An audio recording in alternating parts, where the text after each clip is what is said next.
Lenders of next to last and last resort. In competition? May 8, 2023. A solvent bank may seek a cash advance from the lender of last resort, meaning a district Federal Reserve Bank's discount window, when it needs immediate liquidity. However, there is a certain stigma associated with such borrowing. So banks often prefer to borrow from a lender of next to last resort, a district Federal Home Loan Bank, FHLB, although this option is less immediate. Recently, the Federal Reserve announced another option for banks to obtain cash advances, the Bank Term Funding Program, BTFP, which may potentially divert revenues away from the FHLB system. Background: the Federal Home Loan Bank Act of 1932, PL 72-304, 47 Stat. 128, created the Federal Home Loan Bank System, consisting of 11 regional institutions and the system's Office of Finance, that collectively constitute one government-sponsored enterprise. The FHLBs are federally chartered cooperative financial institutions, meaning that each FHLB is privately owned and capitalized by its members. 4 types of financial institutions may become FHLB members. 1. Federally insured depository institutions, that is, banks and credit unions. 2. Insurance companies. 3. Community development financial institutions, and 4. Non-federally insured credit unions that meet certain criteria. The FHLBs, sometimes referred to as lenders of next to last resort, make cash loans to member lending institutions in their regional districts. Members may obtain FHLB cash advances if they hold assets that can be used as collateral for the loans.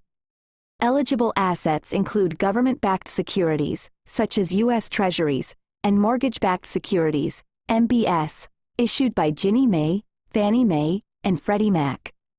By obtaining liquidity from an FHLB, a bank can avoid the stigma associated with going to the lender of last resort, a Federal Reserve Bank's discount window. When solvent banks go to the discount window, rather than borrow cash from other private financial institutions or the FHLBs, they may not have ample amounts of liquid assets, which are easily convertible to cash, such as government-backed securities. Given that the Federal Reserve discourages excessive use of the discount window for cash advances, banks typically go to the FHLBs first for liquidity. Recent developments. Following the Federal Reserve's recent interest rate increases, the market value of existing government-backed securities declined.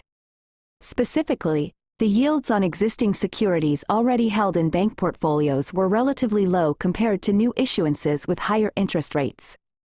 In addition, the use of government-backed securities to obtain FHLB cash advances did not preclude bank insolvencies during March 2023. In response to a sudden outflow of deposits from its digital asset customers, Silvergate Bank turned to its lender of next to last resort, the FHLB of San Francisco, to obtain $4.3 billion of cash advances. Silvergate pledged government-backed securities as collateral. The news that Silvergate experienced losses on loans held in portfolio, despite those losses stemming from sales of government-backed securities, triggered more concerns that arguably contributed to its decision to voluntarily liquidate and wind down operations. The FHLB of San Francisco reported providing $13.5 billion in cash advances to Silicon Valley Bank, SVB. Following a $1.8 billion loss on a sale of $21 billion of available-for-sale securities consisting predominantly of fixed-income government-backed securities, SVB announced a plan to issue common equity along with other strategies to improve its liquidity position. SVB's depositors and venture capital customers, however, used social media to express concerns and still moved their deposits out of the bank. Bank regulators closed SVB on March 10, 2023. The FHLB of New York provided cash advances to Signature Bank, which reportedly pledged $23.5 billion of highly liquid government agency securities as collateral.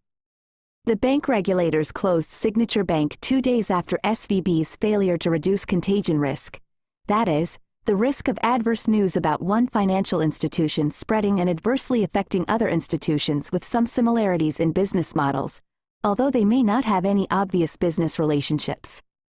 The typical practice of using high-quality liquid assets to obtain cash did not avert these insolvencies.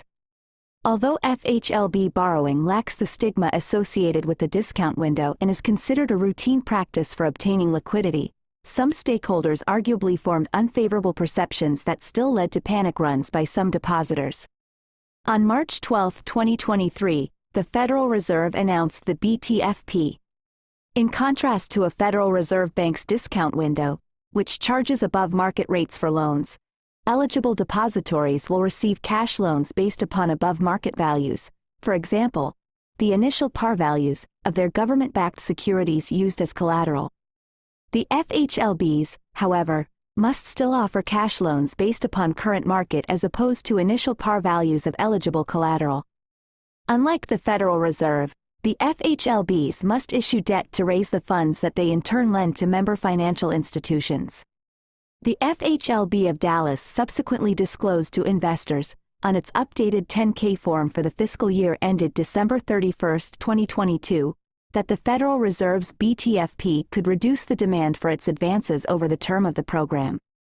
Stated differently, the BTFP could potentially become a more attractive liquidity source, possibly causing declines in the FHLB system's earnings and, consequently, the amount of funding collected for the FHLB district's affordable housing programs. For this reason, the BTFP's purpose to mitigate market panic may inadvertently bring about competition between the Federal Reserve and the FHLBs. Author information: Daryl E. Getter, Specialist in Financial Economics.